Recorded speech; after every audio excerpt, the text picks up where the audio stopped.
Yesterday was interesting, wasn't it? You had qualifying at stupid o'clock, then you had carnage all through the qualifying, then you had some allegations of British bias, and then a race that had everything. Well, at least it seemed like it had everything. It was hard to keep up at times. Verstappen put on an absolute blinder in the race, having qualified in 17th due to some bits and pieces that we'll get to in a minute with the qualifying session, and then having to take a penalty for a new engine. It was a case of, oh, I have to do this to stop Lando gaining on me? Okay then. And contrary to how a lot of people are thinking, the biased British media is giving him the credit where it is absolutely due. But again, I'll get to all that stuff a bit later on. Where it will come, I don't know, but it's going to be there. But the fact remains, Max destroyed the field, and Lando was utterly rubbish. But it wasn't without its controversies, so let's go through some of those and try and dissect what happened and where things were applied and why people came to the decisions that they came to on the steward side and on the social media side. But here lies the problem. Where do you start? Max did get a penalty for the virtual safety car infringement, something that's one of those things that really is slam dunk, and it does make me laugh that the guy got a penalty for something rather clear cut, but somehow it's still Johnny Herbert out to get him and things like that. But the virtual safety car thing is a bit weird, as in the whole virtual safety car is a bit weird, and I still have no clue as to how it's supposed to work. It's quite a complicated system, and it requires drivers to be paying attention. So basically, you have to drive to a certain lap time, something in the region of about 30% slower compared to what the cars would normally do. So if a green flag lap is around 124, the virtual safety car lap is going to be around 154, and I'm glad Jalopnik wrote all this out for me. The way it works is that the cars drive through timing sectors of 20 marshal posts, and the onboard display on the steering wheel tells them that they have to speed up or slow down. It's all manual. It's not like in the World Endurance Championship with Code 60, which is basically hit the limiter and drive. In theory, it means that the gaps between the cars are kept the same. If the gap was 1.3 seconds between two cars when the virtual safety car was deployed, the car's individual deltas will be modified to keep the gap. As long as the car is slower once in each of these sectors, so they are, let me get this right, they are plus on the delta rather than minus, they're fine. So with Oscar driving a little bit slow, which was something that was noted by Verstappen, that's apparently fine as per the rules, so long as he doesn't back up Verstappen too much. From what I understand, and that's very little, I think he's not allowed to back Verstappen back up towards Charles, as the case was in the sprint race. Drivers are then given a 10 to 15 second warning that the race is going to get going again, and when it goes green, the cars must be slower than the delta they're given. Max, meanwhile, pulled alongside Oscar to jump him when it got going again, and in doing so, he was faster than the delta said he was allowed to go by 0.6 of a second, which got him the time penalty. I don't think you can do that under regular safety cars anymore, but under a virtual, it's impossible to do without getting a penalty, because by pulling alongside, you've had to exceed the delta. But somehow, that's all Johnny Herbert's fault. Now, I can't drive virtual safety car on the Codemasters F1 games to save my life, but it's one of these post-Bianchi rule changes where it is what it is. So it's ignited the whole, what are you doing thing. First, it was the silly penalties in Mexico, now this silly penalty that's lost in points in a championship fight that's, well, let's be honest, it's not really a championship fight, but let's make it one because TV and, I need to make money. And then after the sprint race, it absolutely lashed it down, so no qualifying to be held on Saturday, so they had to move it to Sunday morning instead. And to be honest, that didn't go much better. Carnage everywhere, and at least 5 cars ended up in some sort of a wall over the course of the 3 sessions. Colapinto was first, looping it in turn 3 and walling it in the first session, and then Norris made it through by the skin of his teeth. Sainz stacked it in the second session at the Senna S, try saying that 3 times fast, bringing out a red flag. The session gets going again after that, and then there's another red flag because of who else but Stroll in the wall. And this screwed Max about a bit, and there was controversy afoot because of how the FIA decided to red flag the session. It took about 40 seconds for the red flag to be thrown. Before that, it was waved yellow flags, which basically means slow down and be prepared to stop, just in case. And when the red flag was finally called and Verstappen wasn't able to improve on his lap, there were conspiracy theories afoot that this is again Johnny Herbert's fault. But Johnny Herbert is a steward. He doesn't decide when the red flags come out. That's the job of Nils Wittig, or Wittich, I don't know how to pronounce it, who is, if I just check my notes, German. So, yeah, I don't know where that one came from, but the reasons were listed as the following. There was rumblings online that it was to do with helping other drivers out and making sure that Verstappen didn't get through. And Horner said that an immediate red flag would have allowed Max to get around again and maybe get another lap in. He actually probably would have, but it would have been tight. The yellow originally came out at about 1:36 remaining in the session, so allow 8 seconds or so for race control to realise what's going on and push the button, and you're at 1:28. Alonso was fastest at that point with a 1:25. So when you factor in getting out of the pit lane onto the track, round, and then starting the lap, it would have been very, very close. He might just, and I mean just, have made it. Stroll's car was still moving, so double waved yellows to act almost like a local red seemed okay at that point in time, with Stroll being told by his engineer at Aston Martin to bring the car back to the pits, because Colapinto's car was still behind the wall and was there for about 90 minutes after he crashed. That's what was said. Don't shoot the messenger. But in the third session, Albon in the Williams put in an absolutely brilliant lap to go into provisional second. And then he ended up in the wall. The yellow for his accident came out with 3:38 on the clock. 7 seconds later, the red flag was called and the camera cuts to a car looking, well, rather worse for wear. Albon went from hero to zero in the space of, well, about 8 seconds. The crunch with the wall was hard enough to trigger certain sensors within the car and then send them back to the FIA, so the medical car had to be called out.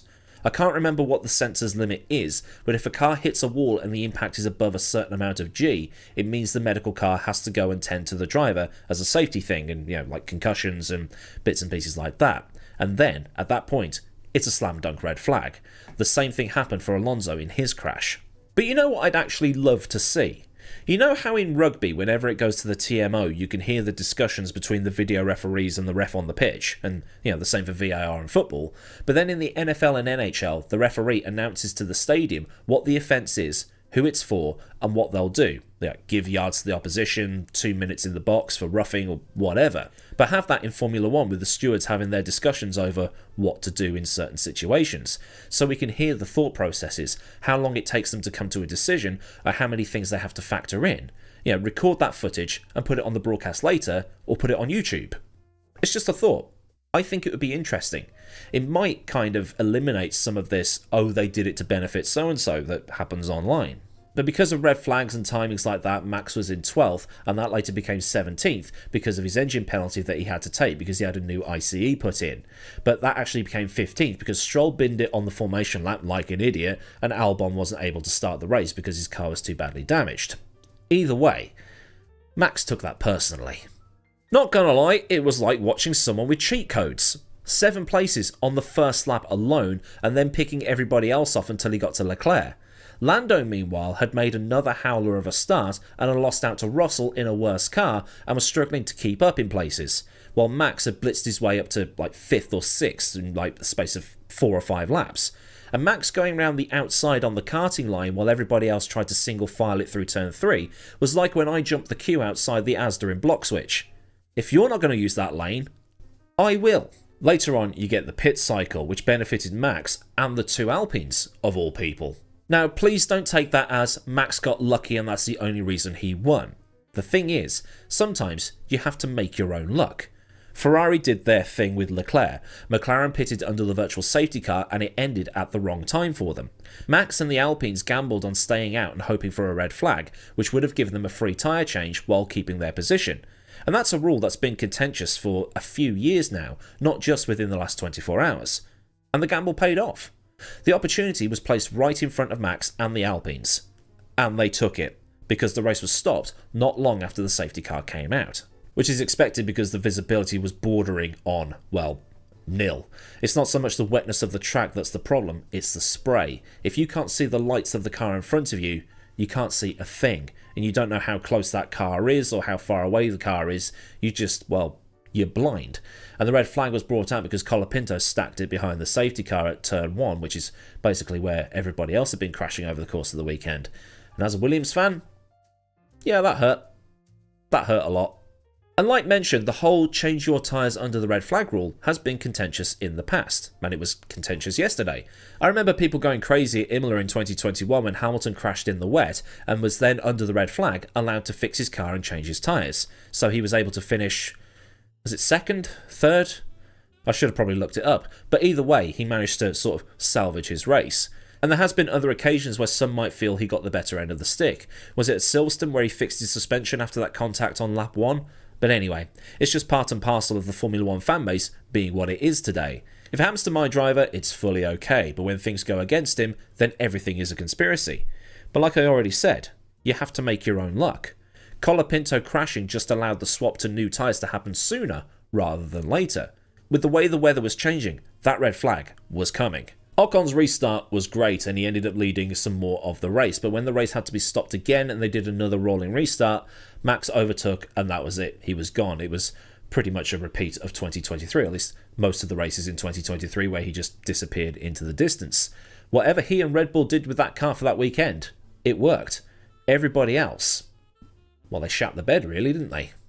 Clark at Spa in 1963. Stewart at the Nürburgring in 1968, Schumacher at Spain in 1996, Monaco in 1997, Hill at Suzuka in 1994, Vettel at Monza in 2008, Senna at Estoril in 85 and Donington 93, Beloff and Senna at Monaco 84, Hamilton at Silverstone in 2008 and maybe Fuji the previous year as well. That's some good company to keep. And 20 years from now, you'll probably see this race on the list of great wet weather drives, given how far down the grid he started and what he needed to do to reduce Lando's gains, or potential gains. And Lando failed to get those gains because Lando was more Landon't. I said it last time and the time before that, and maybe the time before that Lando hasn't got the inner bastard required to be a champion. He doesn't have that killer instinct that Alonso, Schumacher, Senna and all those guys had or have. In the last week or so he has been a bit moodier about things, quite disgruntled about the move into turn 7 at Mexico, which was a move that was never on and Max got the penalty he received for that move. But I still reckon 5 for the first one was probably better for the situation, but the guidelines are the guidelines and there wasn't any mitigating circumstances. And staying with mitigating circumstances, Max had no mitigating circumstances for turn 7 that Gasly, Tsunoda, Russell and Norris had for their incidents in Austin, which is something that people don't seem to realise, even though on the previous video I put up the reasoning for the fact that those 4 incidents were only 5 seconds rather than 10, but it's just easier to cry bias. But Lando's attitude after the race was more sour than the milk that somebody I used to live with at uni had left in the fridge. It wasn't skill, it was luck, Lando said. No, it was skill. There was a little bit of luck there because the way the flags and safety cars fell, but Max had blitzed his way into the position he was in because he got his head down and carved through the field using his skill. You, meanwhile, lost out on the start, again, to Russell in a much more inferior car and struggled to get by him. You also struggled to get by Piastri in the sprint because you were too busy lighting up your rear wheels and he had to slow down to let you through. And further to that, if Lando is doing all of this with the championship hopes as slim as they are, imagine if this was 1997 or 1998 when it was much, much, much, much closer. As someone said on my Discord last night, this is Schumacher versus Häkkinen, but if Häkkinen sucked.